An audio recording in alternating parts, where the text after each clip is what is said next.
আজকে আমরা সিপিআইএম সদর মহকুমা কমিটির তরফে একটি প্রতিনিধি দল পশ্চিম ত্রিপুরা জেলার মুখ্য স্বাস্থ্য আধিকারিকের নিকট ডেপুটেশনে মিলিত হয়েছিলাম।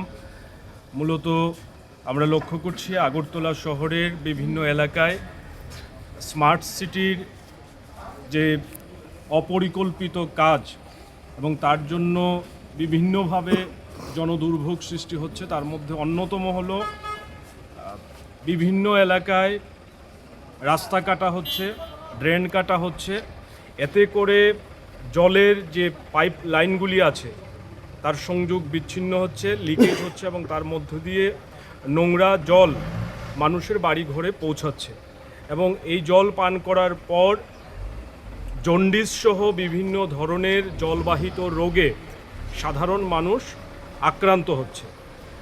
অন্যতম আক্রান্ত এলাকা রামনগর, কৃষ্ণনগর, আগরতলা শহরের জয়নগর এবং বিভিন্ন জায়গা থেকে এই সমস্যাগুলি বারবার উঠে আসছে। আমরা অতীতেও এই নিয়ে ডেপুটেশন সংগঠিত করেছিলাম। আমরা দাবি করেছিলাম জনস্বাস্থ্যের বিষয়ে কোনো ধরনের দুর্বলতা দেখানো চলবে না। এটা ভয়ঙ্কর প্রবণতা, কিন্তু এই বিষয়ে কোনো সমাধান বা সুরাহা মুখ্য স্বাস্থ্য আধিকারিকের দপ্তর থেকে করতে পারেননি।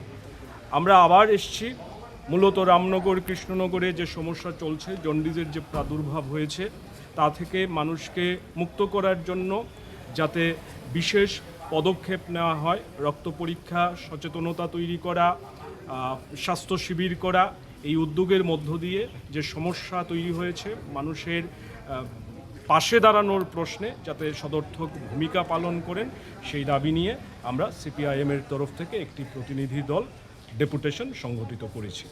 মুখ্য স্বাস্থ্য আধিকারিক আমাদের আশ্বস্ত করেছেন ওনার তরফ থেকে ইতিবাচক পদক্ষেপ রয়েছে এবং উনি চেষ্টা করবেন যে সমস্যা তৈরি হয়েছে এলাকাগুলিতে সেই এলাকার সমস্যা সমাধানের জন্য, যাতে এই রোগ ছড়াতে না পারে তার জন্য উপযুক্ত পদক্ষেপ গ্রহণ করবেন। আমরা যে দাবিগুলি করেছি সেই দাবির প্রতিও উনি সমর্থন জানিয়েছেন এবং উপযুক্ত পদক্ষেপ নেওয়ার আশ্বাস আমাদের প্রতিনিধি দলকে দিয়েছেন।